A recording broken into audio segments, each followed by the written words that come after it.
Bonjour Sandra Freeman. Bonjour Bruce Toussaint, bonjour à tous. Mais on se croirait dans Jurassic Park.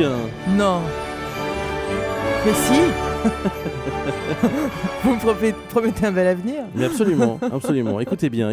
Du sang de mammouth et pas de dinosaure, hein. Du sang de mammouth a été découvert en Sibérie il y a quelques jours, ce qui permettrait de redonner vie à cette espèce. Et oui, le retour des mammouths, c'est pour bientôt. Là, la découverte dans le nord de la Russie de cet animal qui serait mort à l'âge de 60 ans environ, il y a 10 000 ans, est dans un état de conservation exceptionnel. Son sang coule encore et ses tissus musculaires sont encore rouges. Ce sont donc de vraies nouvelles chances de trouver des cellules vivantes pour pouvoir cloner un mammouth. Comment est-ce qu'on clone un mammouth ? Eh bien d'abord, les chercheurs doivent réussir à restaurer les cellules qui sont forcément abîmées du mammouth. Et donc, ils doivent isoler des tissus bien conservés dans lesquels les gènes sont en bon état.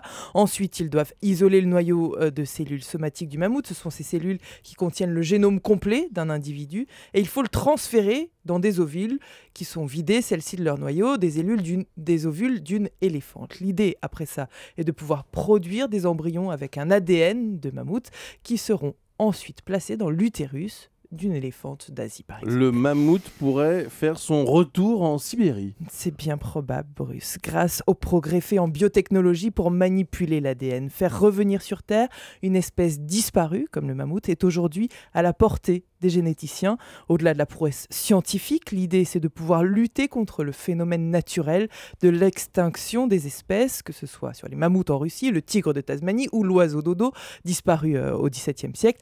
Malgré quelques difficultés, les biologistes impliqués dans ces projets sont confiants.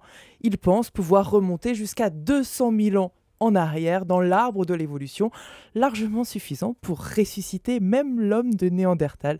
C'est peut-être ça l'homme du futur, non ? Sait-on jamais. Vous imaginez, Julie ? Oui, oui, j'imagine très bien. Un élevage de mammouth dans votre maison du Poitou. Ah j'adorerais. Ça serait formidable. Oui, il y a de la place en plus. Peut-être agrandir un peu, je vais acheter le champ qui est à côté. Absolument. Merci Sandra Freeman.